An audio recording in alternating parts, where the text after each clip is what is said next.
Dalam kasus kekerasan misalkan bahwa perempuan itu selalu menjadi objek ya, bahwa kekerasan dalam konteks seksualitas perempuan ini adalah objek, tidak pernah dianggap menjadi subjek yang setara gitu ya, setara dengan laki-laki. Kami menyadari bahwa ternyata ruangan yang tanpa jendela yang bisa diakses dari luar itu menjadi rentan sebagai tempat tindak asusila. Jangan lagi ada kalimat kok mau, kita nggak mau, kita nge-freeze. Iya. Kita nggak mau. Nggak ada korban yang mau ya. Nggak ada yang mau dilecehkan gitu loh teman-teman. Jadi kayak please hindarilah kata-kata itu. Kekerasan seksual itu kalau kamu nggak mampu bersikap, semakin cepat putarannya, semakin runyam yang di tengah. Artinya dirinya, jiwanya gitu.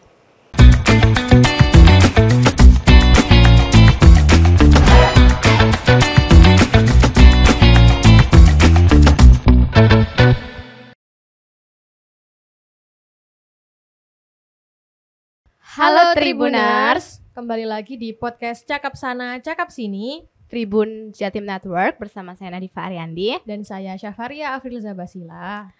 Kali ini di podcast Cakap Sana Cakap Sini kita akan membahas isu yang lumayan berat, ditemani dengan dua narasumber yang hebat-hebat. Sini udah ditemani sama Mbak Inge sebagai pendamping korban kekerasan seksual dan juga Mbak Putri dari dosen ilmu komunikasi UNESA yang kajiannya ini fokus pada isu gender seperti itu. Selama ini kita kan sering percaya ya bahwa kekerasan seksual itu terjadi karena pelaku sulit mengendalikan nafsu. Tapi jika memang kekerasan seksual hanya sesederhana itu, kenapa kekerasan ini terjadi berulang, meluas, dan terjadi di semua ruang, bahkan ruang-ruang yang kita anggap aman? Di tahun 2024 sendiri, Komnas Perempuan mencatat lebih dari 445 kasus kekerasan terhadap perempuan yang didominasi oleh kekerasan seksual. Seperti pohon, kita ini sibuk gitu ya, kayak hanya memangkas daunnya, memangkas rantingnya, memangkas batangnya, cabangnya, tapi lupa bahwa ada akar serabut yang kuat yang perlu kita cabut begitu untuk menyelesaikan permasalahan ini, seperti itu. Dan seperti pohon, kekerasan seksual tak mungkin menjulang tanpa sesuatu yang menopang dari dalam. Begitu pula semestinya kita membaca tingginya angka kasus kekerasan seksual bukan sebatas data statistik, melainkan persoalan sistemik. Nah, kali ini Ria ke Mbak Putri nih. Kekerasan seksual ini kan seringkali dianggap sebagai urusan moral atau perihal nafsu begitu. Kira-kira menurut Mbak Putri itu sesuatu yang keliru atau bagaimana? Apakah itu keliru begitu? Oke, terima kasih.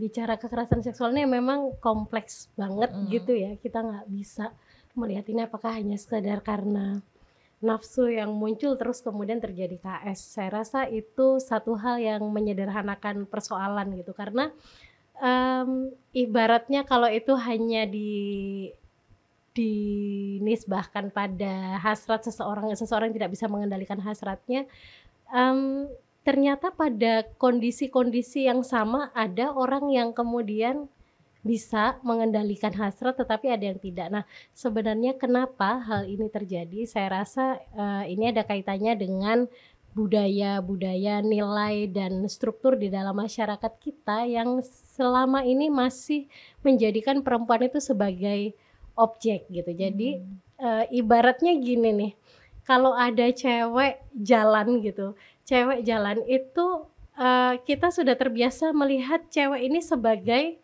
objek, perempuan ini sebagai objek yang kemudian ya karena dia objek gitu ya, objek itu kan sesuatu yang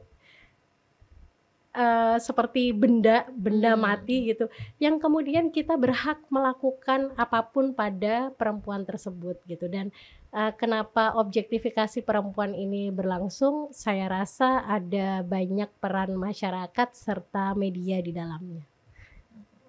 Ada pengaruh begini ya Mbak, karena kita memandang perempuan seperti sebuah benda, jadi kita merasa ada punya kuasa untuk melakukan sesuatu gitu terhadap benda itu, seolah-olah ya cuma benda gitu kan ya.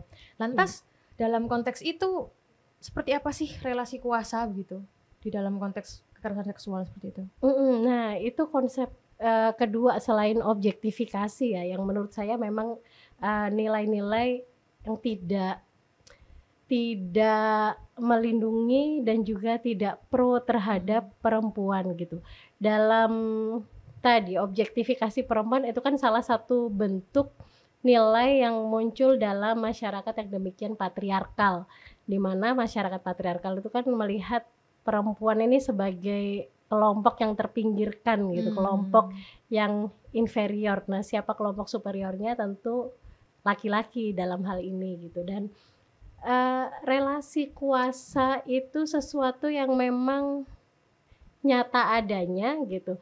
Kalau kita melihat dunia ini atau realitas ini kan terbagi jadi dua, selalu ada kelompok dominan dan ada kelompok yang didominasi. Ada kelompok superior dan ada kelompok yang inferior gitu. Kalau dalam kalau kodenya ekonomi ya berarti kelompok pemilik modal dan kelompok pekerja. Kalau Borsius dan proletar seperti itu ya, betul. Kalau dalam hal gender ya relasi kuasa itu terjadi antara laki-laki dan perempuan. Dan ketika kelompok yang ada di dalam struktur atas, tentu mereka tidak ingin kalau bola ini bergeser menjadi equal gitu ya. Mereka akan menggunakan segala macam cara untuk mempertahankan posisi dominan mereka di dalam masyarakat gitu. Mereka akan mempertahankan status quo itu.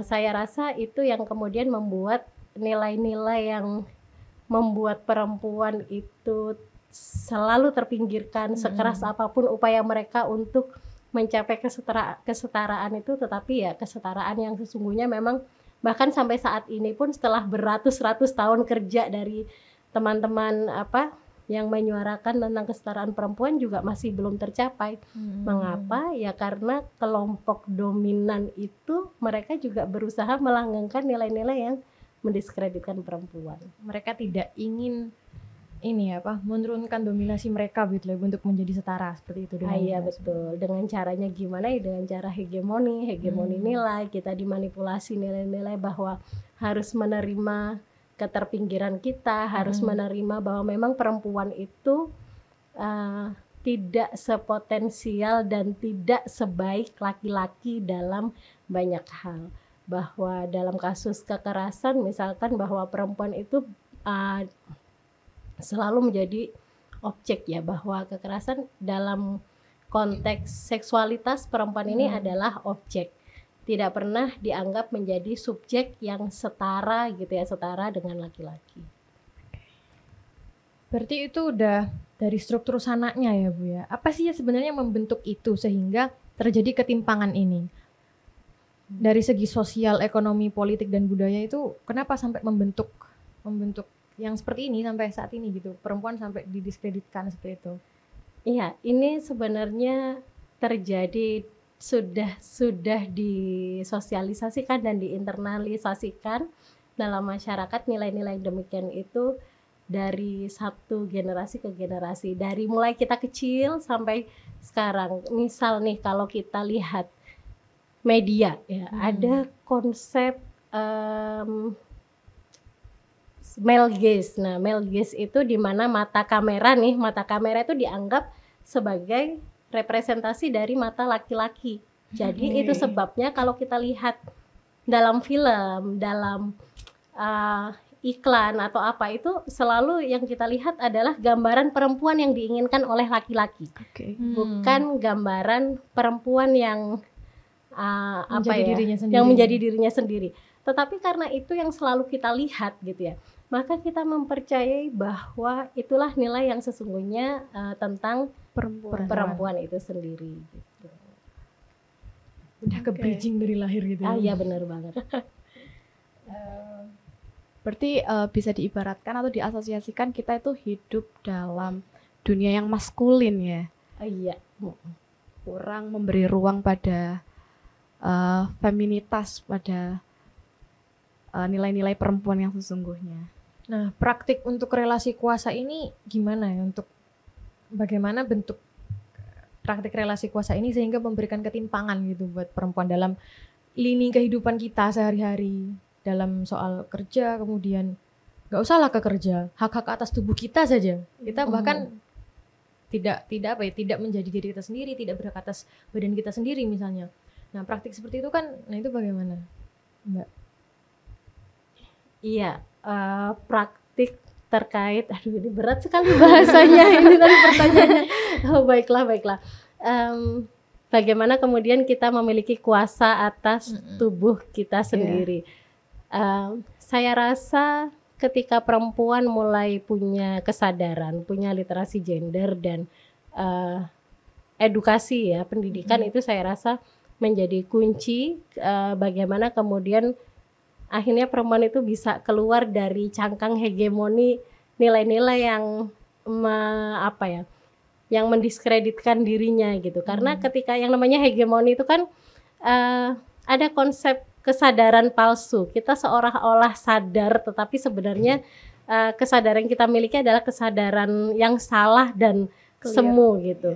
Bahwa misalkan kita menyadari bahwa sebagai perempuan ini kita punya potensi, tapi potensi kita adalah potensi-potensi yang sebagai support system laki-laki gitu ya, dimana nah itu satu bentuk yang hegemonik sehingga ketika dalam kondisi demikian kita bahkan khawatir untuk mempertanyakan diri sendiri gitu, mempertanyakan dalam artian bagaimana kemudian jika saya ingin berjuang untuk diri saya sendiri, bagaimana jika saya ingin mengejar apa yang ingin menjadi mimpi saya sendiri gitu. Perempuan kemudian menjadi khawatir karena itu tadi cangkang yang demikian sudah hegemonik di kepala dia gitu, sehingga dia menganggap bahwa ketika dia ingin mengejar mimpinya, ketika dia ingin menyuarakan isi pikirannya, itu adalah hal yang tidak pada tempatnya gitu.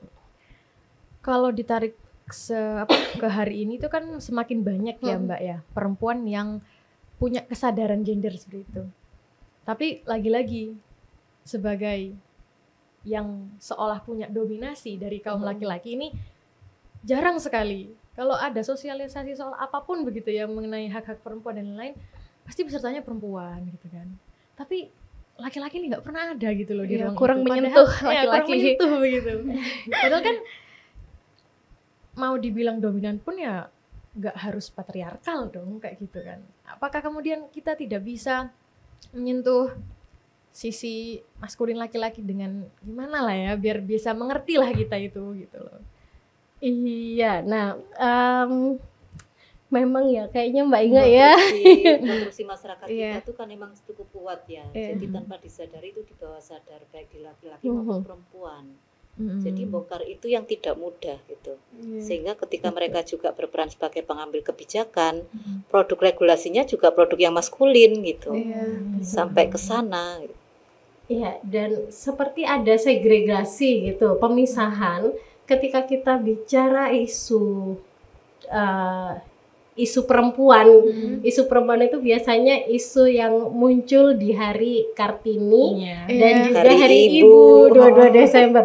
Pokoknya saya bisa melihat kalau dalam 1 tahun kalender itu biasanya bulan Maret saat Women March, kemudian April hari Kartini dan juga Desember hari Ibu. Disitulah orang mulai melirik perempuan sebagai narasumber. Dan mereka selalu menganggap bahwa perempuan itu hanya bisa bicara atau piawai bicara isu-isu perempuan. Isu perempuan dalam konteks itu domestifikasi padahal. Betul, dalam konteks domestifikasi. Apa isu perempuan itu? Nah itu tadi dianggap kesetaraan gender itu cuman urusannya perempuan. Kemudian kasus kekerasan seksual, kemudian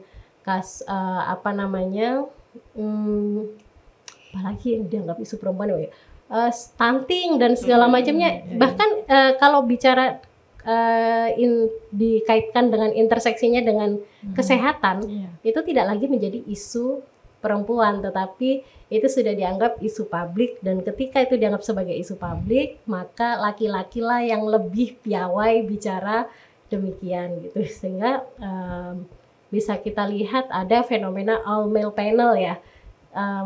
Dalam kegiatan-kegiatan itu 7 narasumber, kadang 1 narasumber yang perempuan aja nggak ada gitu. Di dewan kita misalkan ya Mbak. Nah, iya benar. Dewan, KPU, nah Iya. Bawaslu apalagi. betul. Dan sekarang kalau kita lihat juga pemerintahan kita ya di skala nasional, kita lihat wajah yang demikian maskulin juga di dalam pemerintahan itu gitu. Jadi kayaknya tuh semakin jauh gitu bicara tentang kesetaraan perempuan, karena kesetaraan perempuan itu bukan hanya soal itu tadi ya Mbak ya, kasus KS dan macam-macamnya itu, tapi bagaimana pembangunan, kemudian penganggaran itu punya perspektif gender di dalamnya seperti itu.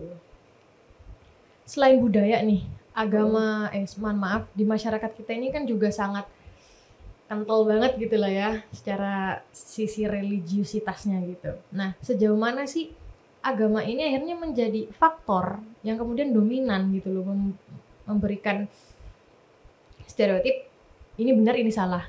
Tapi rata-rata memang kebanyakan agama kan sebagai pelindung perempuan gitu lah ya, harusnya, tetapi malah kebanyakan enggak kayak gitu loh.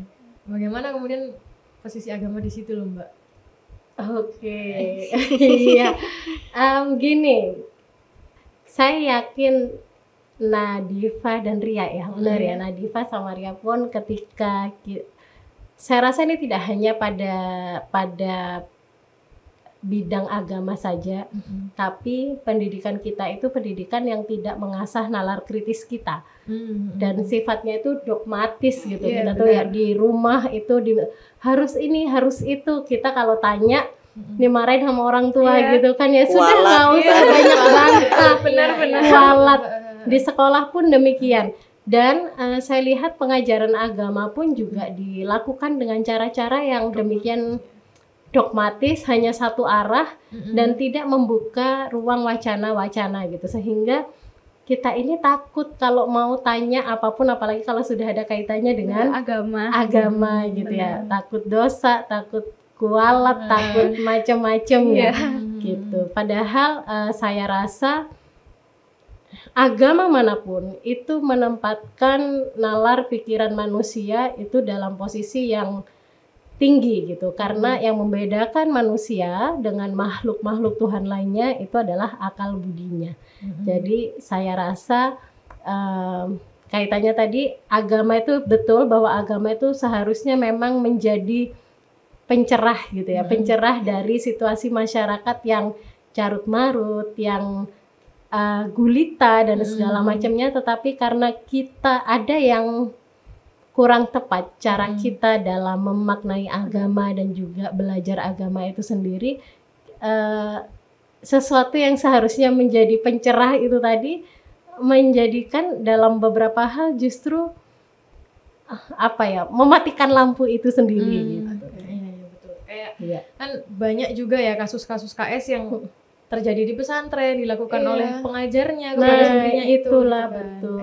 Iya. Agama jadi alat legitimasi bagi kekerasan seksual malah. Betul, apalagi kalau yang melakukan ustadznya, gurunya, yainya gitu ya. Kan kita itu nggak ngerti ya, kita bisa membayangkan situasi korban ketika dia mendapatkan perlakuan demikian. Dia tahu dia nggak nyaman, dia tahu, tapi dia nggak pernah tahu bagaimana bilang tidak dan melawan pada seseorang yang dia anggap punya ya ini relasi kuasa lagi ya gitu ya, punya kemampuan agama lebih, kemudian punya kedudukan yang lebih tinggi dan segala macam, karena dia diajarkan untuk selalu patuh gitu, betul ya, tunduk dan patuh gitu sih. Lantas seharusnya kan ini bahasnya udah ke institusi agama begitu ya, pesantren, kemudian nggak hanya pesantren lah, kita ke semuanya lah, di institusi pendidikan segala macam. Harusnya gimana sih institusi pendidikan ini, terutama di pendidikan agama layaknya pesantren, bersikap kepada santriwati dan lain-lain? Kan malah jatuhnya kesannya pesantren ini masih melanggengkan selain itu tadi relasi kuasa dan juga feodalisme gitu kan, bahwa perempuan nggak boleh gini gitu kan, perempuan harus seperti ini. Harusnya bagaimana sih institusi itu bersikap seperti itu mengenai isu ini?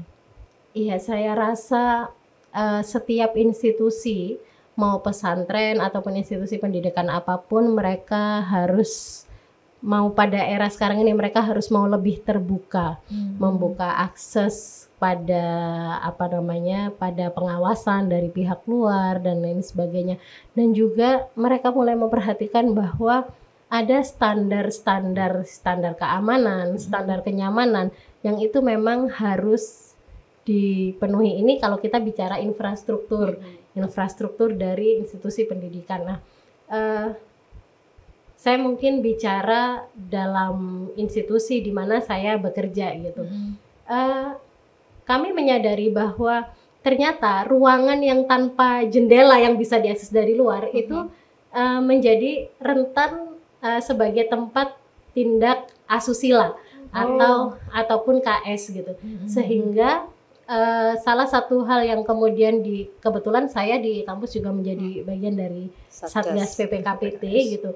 Nah, di tahun pertama Satgas itu salah satu rekomendasi kami untuk pembangunan gedung bahwa harus ada semua ventilasi yang ruangan betul harus ada kaca yang itu tidak boleh tertutup, nggak boleh ditutup pakai pakai korden atau pakai kertas dan segala macam.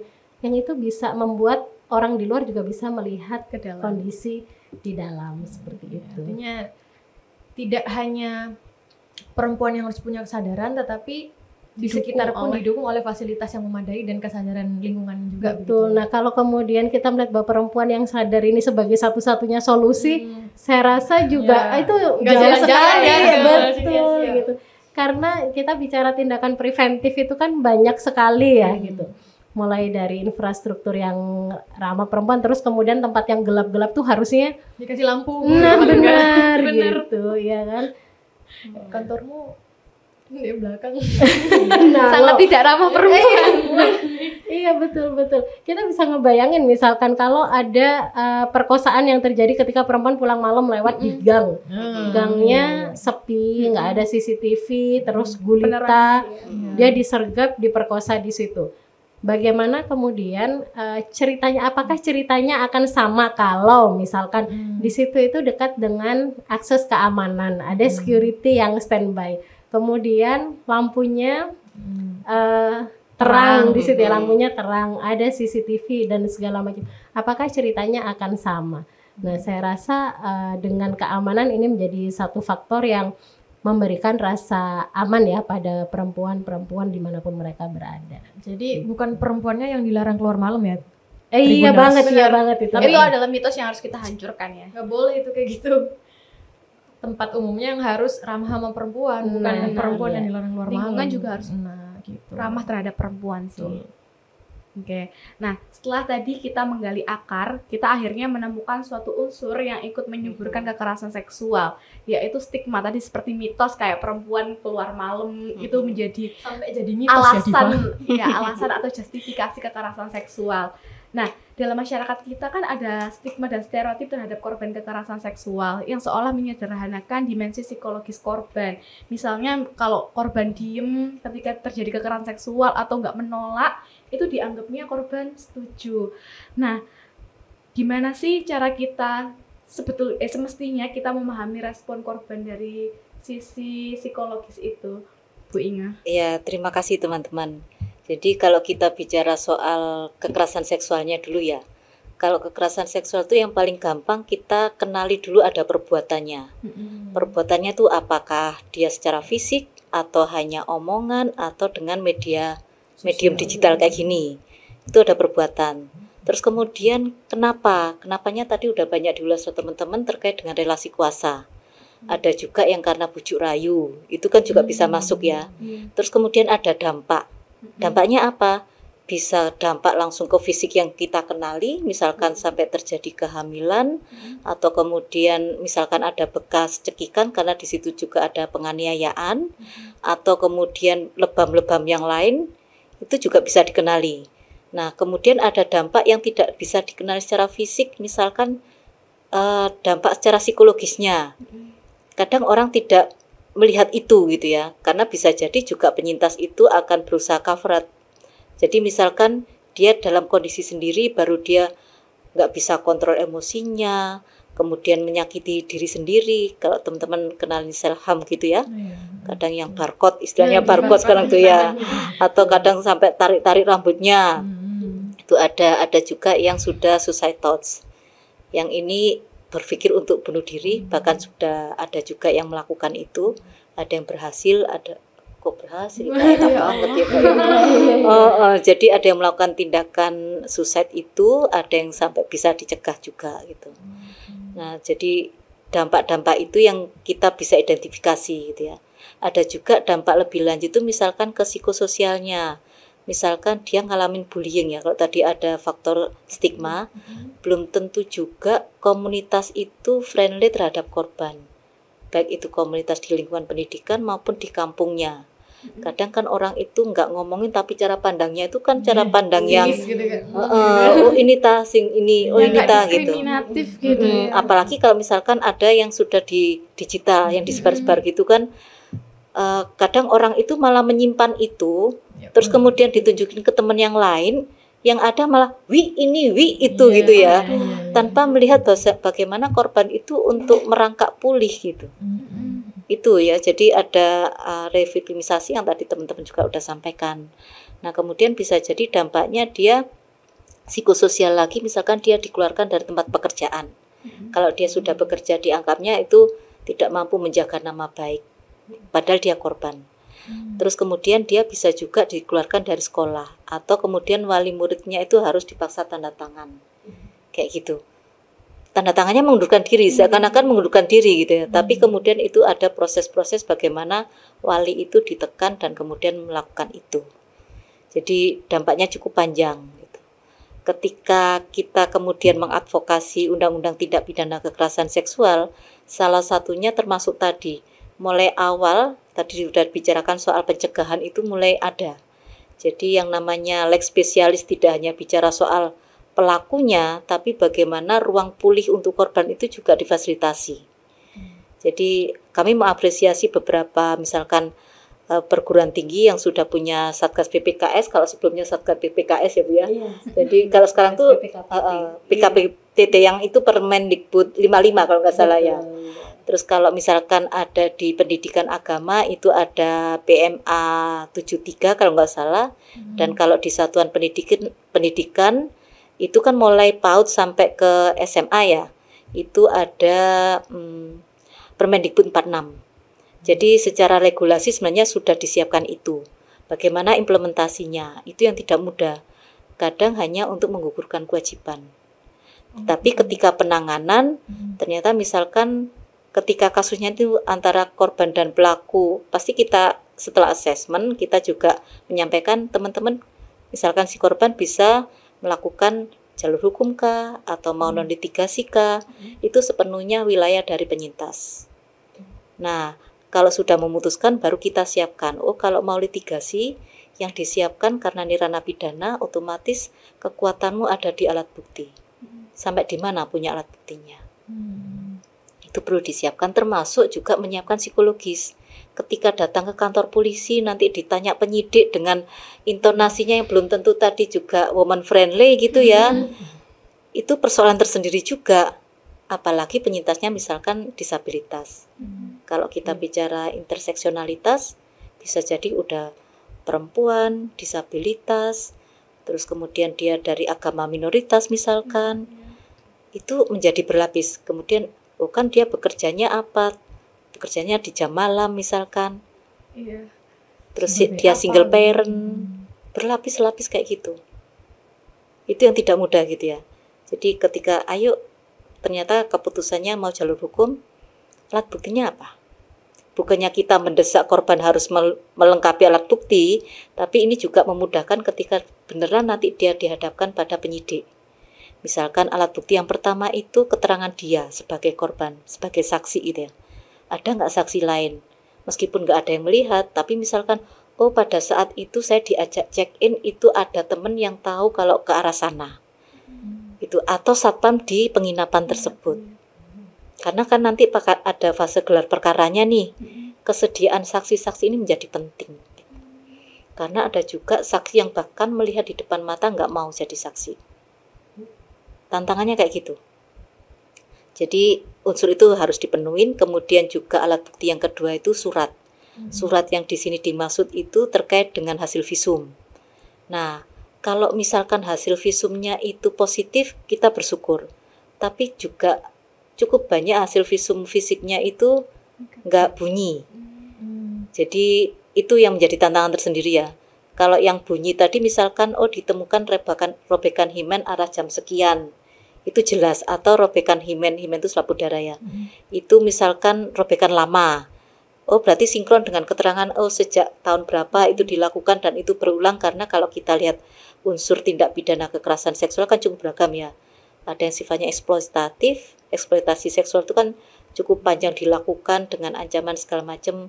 Tapi ada juga yang misalkan kayak yang ini misalkan kayak begal payudara.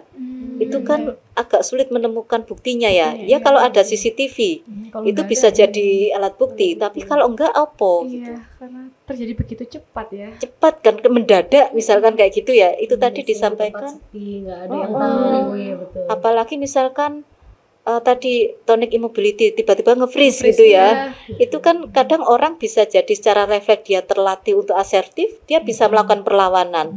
Tapi ada juga teman-teman penyintas itu yang nggak tahu harus apa, jegrek aja gitu ya, terus nge-freeze sampai rahang aja langsung kaku, mau teriak kayak apa gitu. Nah itu jadi respon-respon masing-masing itu sangat beragam ya. Dalam kondisi yang seperti itu, apa yang bisa kita hadirkan bentuknya surat tadi. Visum fisik kita nggak dapat, yang bisa kita pakai ya tubuh jiwanya. Jadi kita mengajukan ke polisi itu untuk visum et repertum psikiatrikum gitu. Tapi itu mahal. Itu yang nggak mudah ya. Jadi kalau visum fisik itu sangat mudah diakomodir oleh Pemda Kota. Misalkan kita koordinasi sama UPTD Kota atau Kabupaten, biasanya itu udah tercover. Nah tapi kalau yang visum jiwa biasanya itu mandiri dan itu mahal. Ya biasanya kalau yang di Kabupaten Malang pun juga sekarang udah naik menjadi per kepala itu 1.350.000. Kalau yang kota lebih mahal lagi 1.900.000 sekian.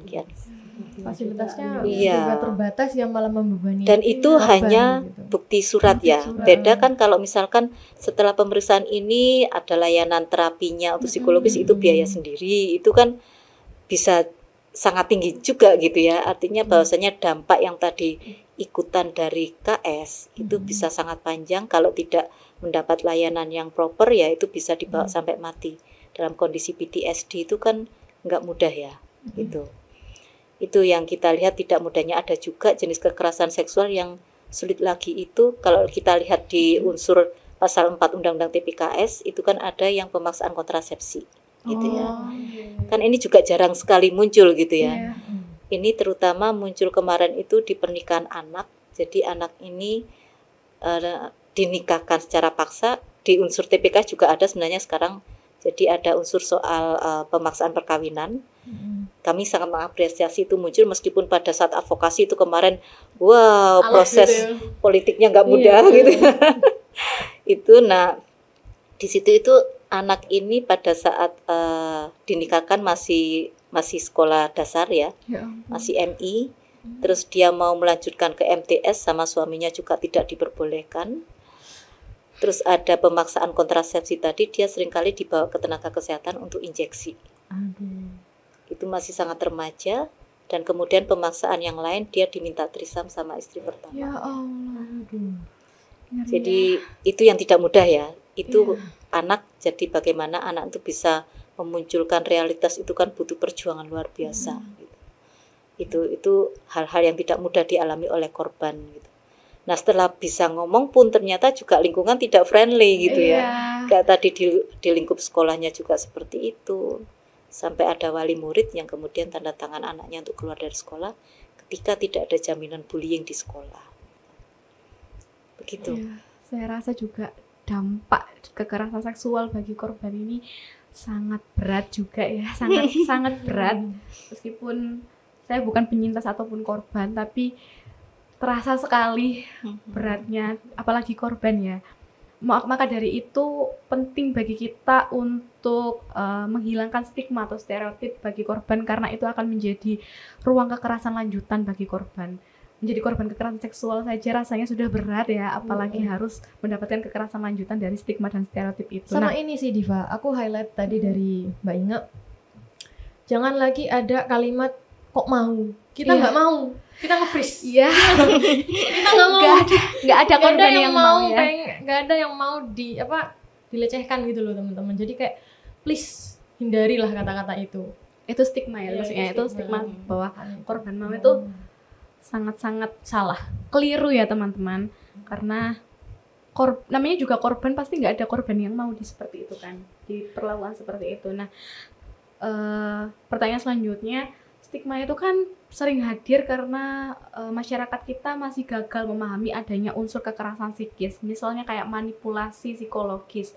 Nah, dalam konteks kekerasan seksual, gimana sih manipulasi itu bekerja secara psikologis pada korban? Maksudnya gimana pelaku memanipulasi korban, karena kadang masyarakat itu masih keliru memahami bahwa manipulasi itu juga termasuk bentuk kekerasan. Kadang korban itu kan kayak misalnya dirayu, dibujuk rayu, itu ketika korban bilang iya, mau menerima ajakan tersebut, itu dianggapnya kamu sudah konsen, kamu mau diperlakukan seperti ini, padahal kan itu termasuk bentuk manipulasi ya. Nah, mungkin bisa dijelaskan lebih lanjut oleh Mbak Ina. Iya, ini terkait modus yang sekarang tuh kan juga lebih kompleks lagi gitu ya. Jadi yang tadi misalkan dengan bujuk rayu itu ya ada janji kawin, terus kemudian ketika tadi ada relasi kuasa yang tidak mudah, misalkan kayak supervisor sama yang baristanya, itu juga kemarin di ranah pekerjaan juga ada. Terus kemudian misalkan di ranah pendidikan, baik itu oleh asdos kayak gitu, itu juga dengan teman-teman mahasiswa itu juga muncul. Terus kemudian yang kemarin di rumah sakit gitu ya, antara pasien sama dokter itu muncul gitu. Jadi memang ada relasi kuasa yang tidak mudah gitu ya. Misalkan dia mau lahiran dipaksa untuk menuju bednya operasi itu juga dalam kondisi harus naked gitu. Meskipun si perempuan ini S2 gitu, tapi kan itu nggak bisa milih gitu kan. Dalam situasi yang bisa jadi itu dengan unsur paksaan semacam itu, atau juga dengan manipulasi tadi. Misalkan teman-teman yang sudah punya pacar, tanpa disadari ternyata masuk dalam siklus kekerasan. Nah itu jadi misalkan habis dikerasin, kemudian pasangannya menjadi minta maaf dulu ya, honeymoon dulu gitu kan. Ternyata musuh lagi gesekan. Jadi kalau yang masuk ke kami itu terkadang juga memenuhi unsur PKDRT, Undang-Undang Penghapusan Kekerasan dalam Rumah Tangga, padahal mereka masih dalam kondisi yang pacaran. Jadi misalkan ya kekerasannya ya fisik, bahkan sampai dipasang kayak aplikasi yang deteksi dia ada di mana gitu. Jadi di radius berapa dia aplikasi itu akan bunyi gitu. Itu kan kayak kita dikasih peneng yang cleaning gitu kan gitu. Terus kemudian juga ketika si perempuan ini dapat kiriman per minggu sekian ratus ribu, itu sudah di-manage seperti hanya memanage keluarga. Jadi uang cicilan kontrakan, terus untuk bensin, untuk rokok, untuk makan kayak gitu. Jadi secara ekonomi juga kena, secara seksualnya iya. Jadi ya itu tadi dengan bujuk rayu, awalnya juga nggak mau, tapi kemudian dengan iming-iming tadi, akhirnya melakukan itu dan terjadi eksploitasi lebih lanjut gitu. Itu jadi dampak-dampaknya itu ya itu tadi, kekerasan ya ekonomi, ya fisik, ya kemudian psikologisnya juga kena. Kalau sudah kayak gitu seakan-akan ya kamu yang butuh aku gitu. Atau kamu udah melakukan itu gitu. Bahkan ada yang sampai modusnya tuh kami kok bisa gitu ya. Jadi mereka itu masak bareng, yang belanja juga yang perempuan, terus kemudian digendong segala macam. Terjemahannya apa? Kita simulasi menjadi pasangan. Kalau orang lagi bucin ya, bisa jadi itu kena gitu.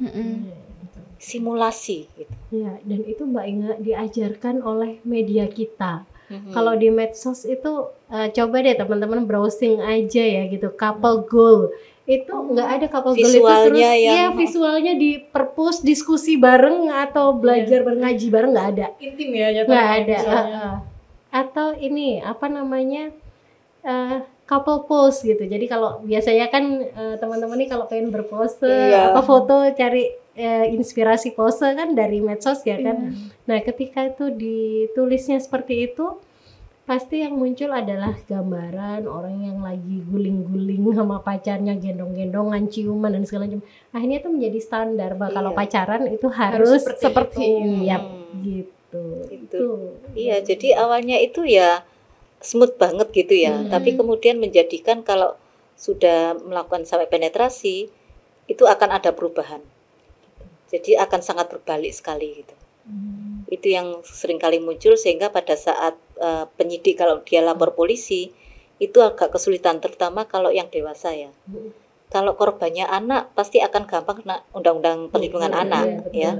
Jadi itu gugur akan gugur. Jadi kalau sepengalaman kami di Malang Raya, putusan pengadilan untuk yang anak itu relatif tinggi-tinggi. Yang paling rendah itu 10 tahun kemarin ya.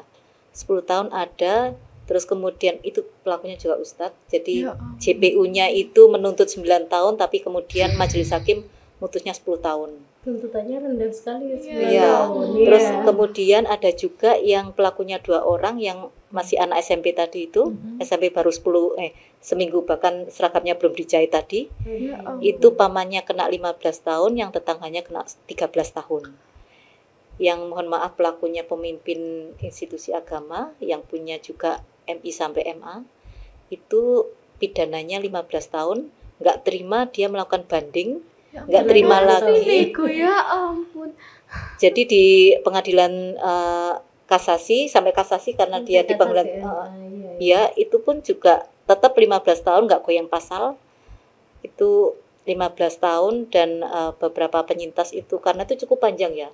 Kita ngawal itu sampai door to door karena masih usia anak kan otomatis ada persetujuan orang tua kalau ini akan ditindaklanjutin. Pendekatannya berbeda ya Mbak? Ya, tetapi orang tua itu tidak semuanya juga memberikan dukungan.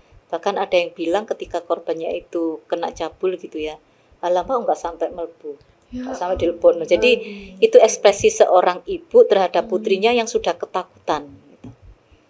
Belum lagi intimidasi di dalam gitu ya. Dibilang lagi itu yang ya, Mbak.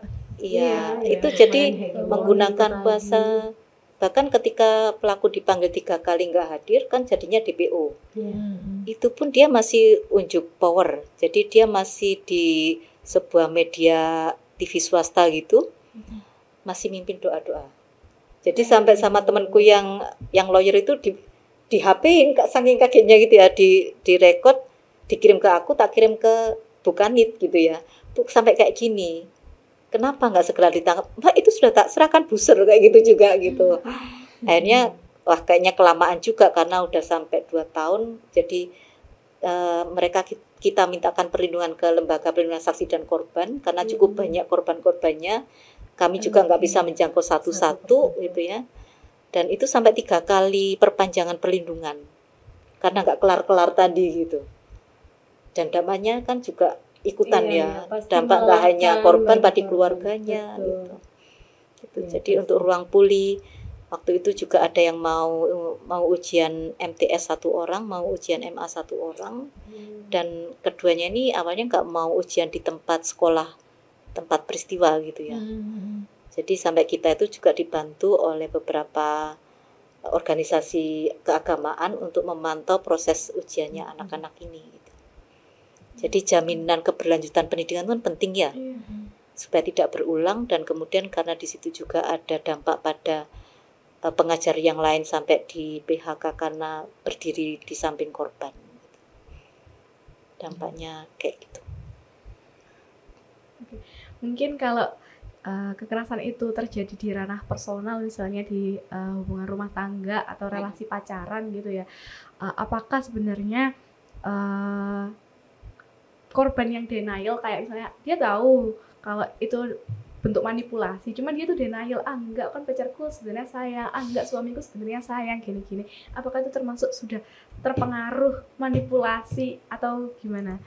Karena cuma takutnya aja, gitu. Ya karena biasanya masyarakat tuh sering keliru memahami bahwa kalau kamu mau ya berarti consent, padahal itu dia sedang denial, kayak dia sebenarnya tahu kalau dia sebenarnya dimanipulasi, cuman dia denial aja, kayak menolak bahwa itu kebenaran, dia menolak bahwa dia sedang dimanipulasi, dia sedang menolak fakta bahwa dia sedang dimanipulasi. Jadi apakah itu sebenarnya dia concern dari korban yang sebenarnya, atau itu bentuk pengaruh dari manipulasi? Sebetulnya nggak hanya faktor tunggal manipulasi ya, karena kan tadi konstruksi kita pun juga, misalkan yang agak sulit itu juga marital rape ya, jadi perkosaan dalam perkawinan gitu, itu sulit banget gitu ya. Jadi ada juga yang datang ke kami itu dalam kondisi dia udah mengajukan gugat cerai, tapi dia itu ke kami ketika mau sidang lanjutan. Lah tak baca gugatannya itu kok sangat general. Jadi kita tanya lah, sebenarnya ada apa kok kamu gugat? Kalau bahasamu kayak gini nanti kamu dikejar oleh majelis hakim. Reasoningnya apa? Sehingga nanti majelis itu akan mengabulkan gugatan tadi. Sebelum dia cerita, dia nangis dulu. Karena selama ini nggak bisa dia ungkap. Karena ya itu tadi, marital rape-nya ternyata. Karena secara finansial nggak ada masalah, kemudian kelihatannya juga harmonis, dia minta restu sama ibunya untuk cerai pun juga nggak dikasih gitu. Jadi mau ngomong tuh susah banget kan. Nah kemudian setelah dia selesai nangis, baru dia mampu menceritakan bahwa KS-nya tuh udah cukup lama.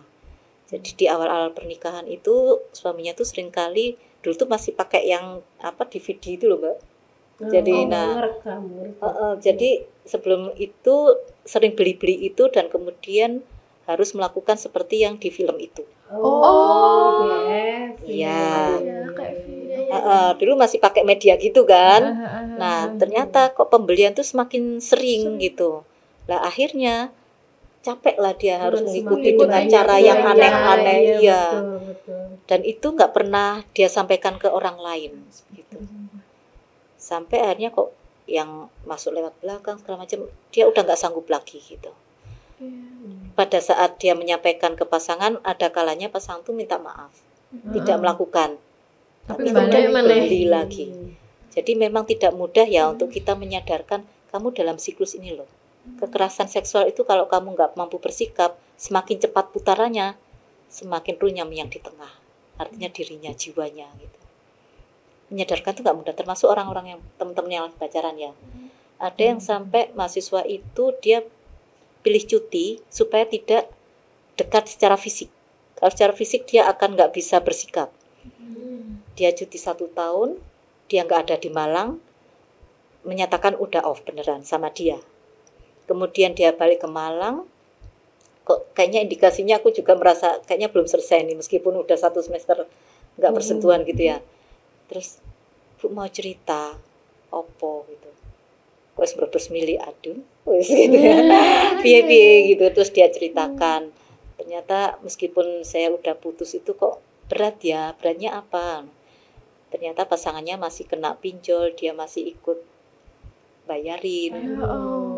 Terus kemudian juga tak lihat itu tangannya kok masih ada bekas, kalau dipegang kuat gitu sampai memar kayak gitu. Terus gimana ya Bu ya, saya tuh sudah kemarin tuh sampai secara fisik itu dilakukan, tapi namanya hati itu kok melekat banget gitu. Itu kemelekatan itu kan yang harus dia punya komitmen pribadi harus cukup kuat gitu. Termasuk dia masih nyuciin bajunya gitu, padahal udah nggak pacaran gitu. Jadi siklus itu yang harus kita sadarkan, mau seperti apa, harus set boundaries gitu lah ya. Harus punya komitmen kuat. Kalau mau keluar dari itu, kita bantu gitu. Sampai misalkan misalkan kayaknya saya butuh teman untuk bicara gitu, punya sahabat nggak gitu. Selama ini misalkan dengan pasangan, akhirnya dengan pasangan aja gitu. Terus kemudian sampai misalkan terjadi kehamilan kayak gitu, pada saat kita pertemukan dengan teman Satgas PPKS, waktu itu masih PPKS ya.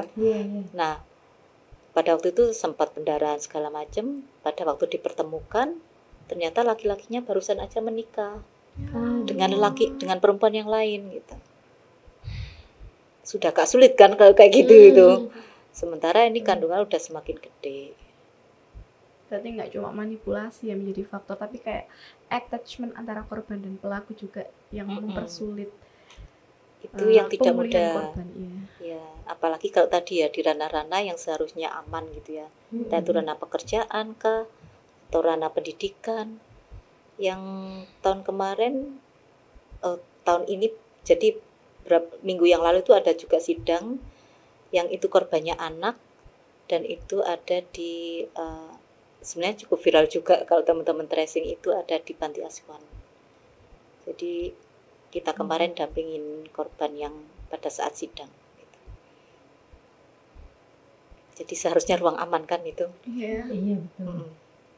Dan pelakunya pemiliknya. Wah, Aduh, Lana, pas itu di Surabaya juga ada tempo hari sempat viral juga. Mudah itu. Iya.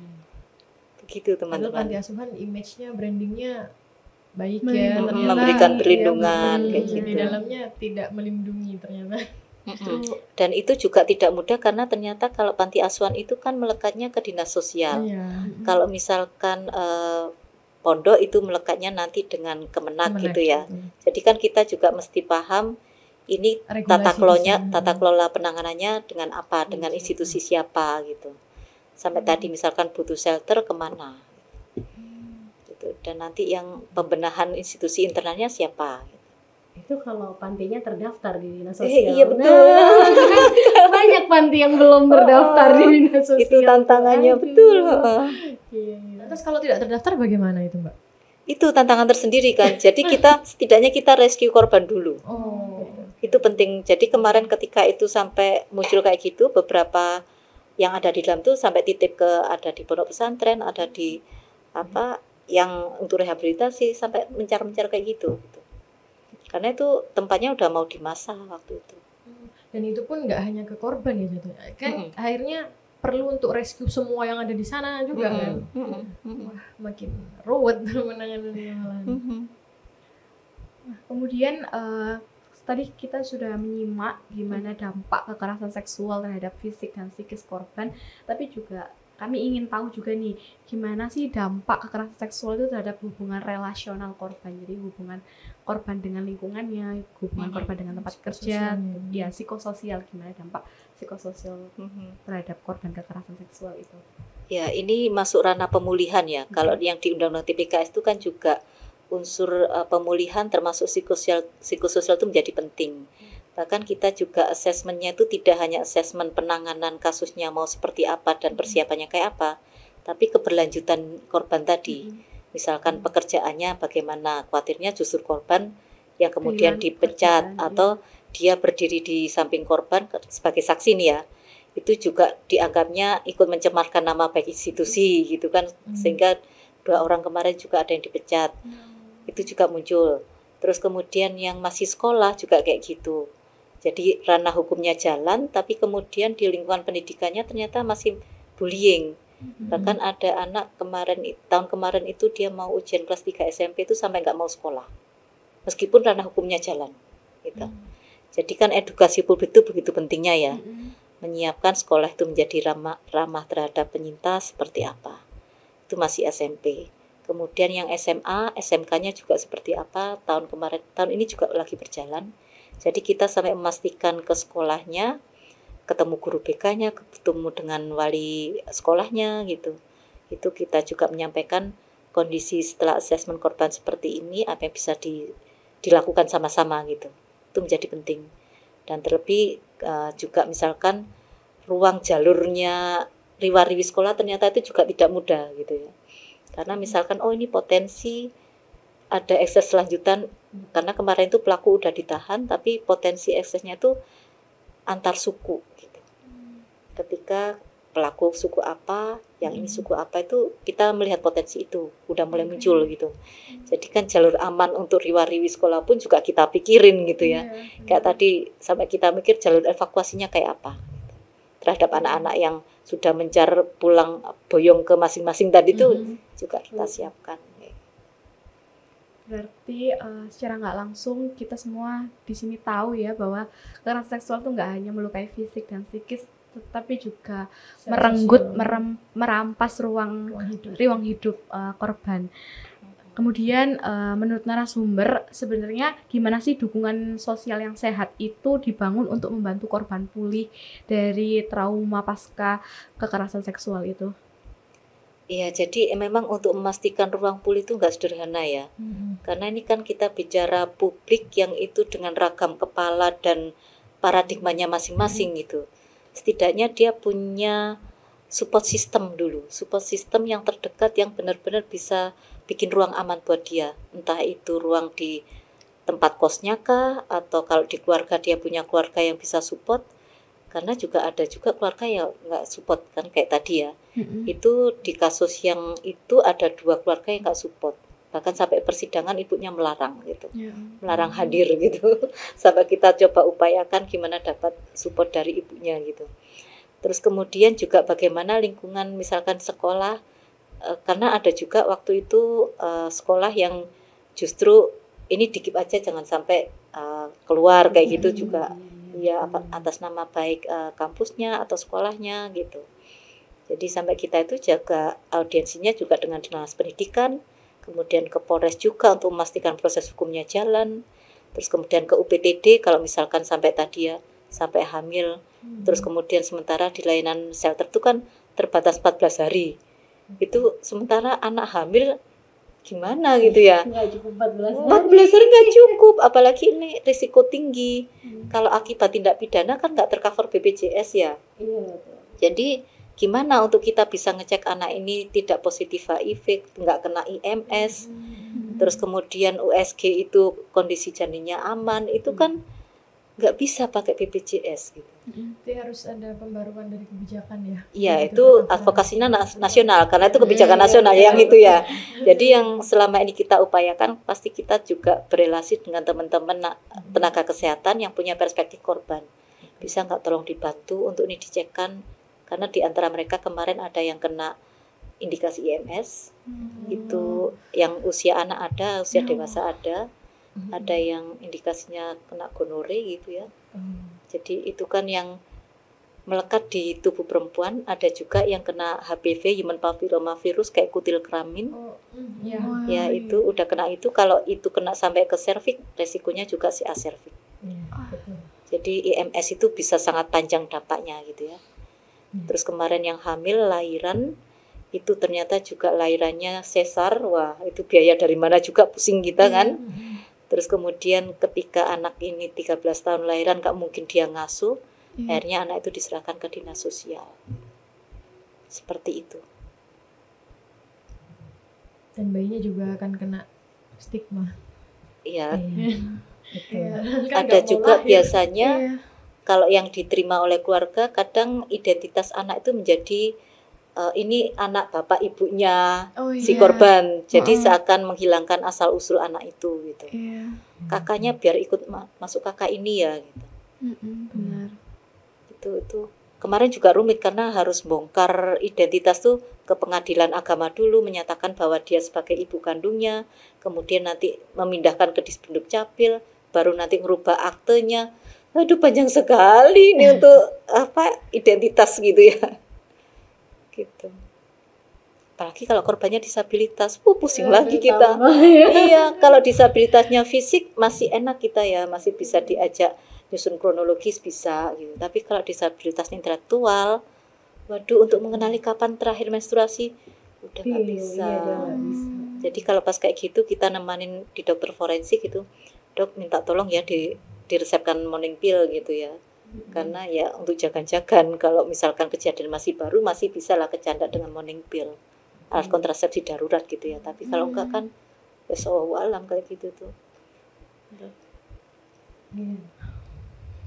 Nafas aja nih kayaknya.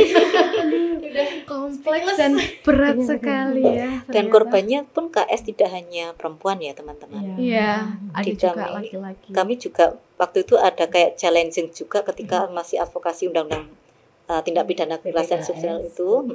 Apakah ini untuk perempuan saja? Nah kebetulan waktu itu ada kasus yang di Surabaya juga cukup, kalau teman-teman ingat bungkus-bungkus. Iya betul. Itu salah satu penyintasnya ke kami. Gitu. Jadi itu menjadi yang bisa kita tuliskan juga. Dan belakangan ini yang KSBE, kekerasan berbasis elektronik, juga ada korbannya laki-laki. Jadi laki-laki juga sampai diperas secara finansial, dan dia juga nggak mampu menyuarakan ke keluarganya, meskipun alat buktinya ada ya, ada bukti transfer gitu. Tapi dia merasa kalau nanti ini sampai keluarga, jangan-jangan nanti saya malah nggak boleh balik ke Malang untuk lanjut kuliah, Bu. Gitu. Lebih ke manipulasi psikologis ya kalau laki-laki kenanya itu. Ada yang seperti itu, ya seksual, jadi KSBE ya. Sebenarnya ini masalah relasi kuasa yang nggak cuma menyasar perempuan ya, laki-laki juga bisa menjadi korban kekerasan seksual karena sistem yang masih patriarkal. Jadi ada juga yang gini, kamu laki-laki kenapa nggak nendang kayak gitu? Iya benar, itu kan termasuk stigma ya. Tadi itu ketika laki-laki di stigma kuat gitu ya. Dan betul, seolah-olah laki-laki itu selalu menjadi pantasnya tuh cocoknya perannya sebagai pelaku. Jadi ketika sebagai korban nggak dipercaya gitu. Dan itu bapak kosnya kamu harusnya seneng gitu kan ya, malah justru begitu kadang ya. Bapak kosnya pun sampai juga ya itu ngomel kayak gitu, dong kamu lanang kok yuk. Dan itu pelakunya segender tuh. Ya, jadi sampai ejakulasi kayak gitu tuh. Itu nggak mudah itu. Jadi laki-laki terstigma kuat dan harus bisa melawan. Kenapa kamu nggak melakukan gitu? Tapi ada yang lebih kuat lagi ternyata. Iya. Itu masalah relasi ya, relasi kuasa. Jadi relasi kuasa itu bisa seperti itu. Memainkan peran begitu kuat. Nah, Tribuners, dari obrolan kita hari ini bisa ditarik benang merah bahwa kekerasan seksual itu terjadi karena relasi kuasa yang masih subur sampai saat ini. Jadi yang perlu kita lakukan adalah menggeser perspektif agar kesetaraan gender ini bisa lebih adil dan merata begitu ya, penanganannya, pemulihannya, dan tidak hanya korban yang distigmakan jelek, tapi yang diadili itu pelakunya loh, jangan korbannya kayak gitu. Ya, supaya kita bisa menciptakan ruang yang lebih inklusif. Terima kasih. Tidak ada impunitas. Yes. Tolak impunitas. Oke, terima kasih kepada dua narasumber, ada Mbak Ina dan Mbak Putri, atas penjelasannya yang telah membuka banyak hal yang selama ini luput kita pahami. Mungkin kalau boleh kami minta closing statement dari Mbak Inga dan Mbak Putri untuk menutup podcast kita pada hari ini. Dimulai Iya, saya duluan nih Maya. Oke, mohon izin ya. Baik, saya rasa closing statementnya adalah ketika bicara kekerasan seksual, ini adalah PR jangka panjang kita, dan ini bukan hanya PR dari perempuan semata atau PR dari teman-teman yang bergerak di bidang advokasi seperti Mbak Inga ataupun di Satgas PPKPT di kampus. Ini adalah PR semuanya. PR kita bersama untuk menciptakan ruang aman tidak hanya bagi perempuan tetapi bagi generasi kita selanjutnya, supaya mereka hidup dalam dunia yang lebih baik, dunia yang inklusif. Itu saja dari saya. Ya, terima kasih Mbak. Iya, jadi kalau kita bicara soal kekerasan seksual itu salah satu saja bentuk ketimpangan yang ada gitu ya.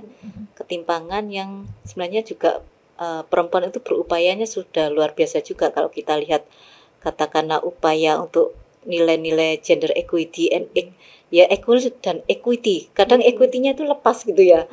Hanya setara-setara doang, tapi adil enggak gitu. Nah, itu yang perlu juga diwujudkan konkret gitu. Dan dari mana? Dari ranah hulunya, pencegahan itu penting. Kalau misalkan edukasi kita benar, otak itu enggak akan menjadi otak pelaku gitu. Ya. Jadi bagaimana investasi sosial itu ya dari sana. Tadi kemudian ada pencegahan di infrastruktur juga ada, tata kelolanya disiapin. Tapi kalau kemudian di hulunya enggak diberesin juga nanti 20 tahun ke depan juga sama gitu. Angkanya akan sama. Kalau dibilang angka statistik ya, itu pun yang berani speak up gitu. Jadi benar sekali ini benar-benar ya tanggung jawab kita bersama. Jadi tadi itu bukan bagaimana caranya agar kita tidak menjadi korban, tapi lebih ke gimana caranya agar kita tidak jadi pelaku gitu ya. Dan Tribuners, sekian podcast Cakap Sana Cakap Sini kita pada hari ini. Terima kasih pada narasumber dan host Ria yang sudah menemani saya selama podcast berlangsung. Sampai jumpa di episode podcast selanjutnya.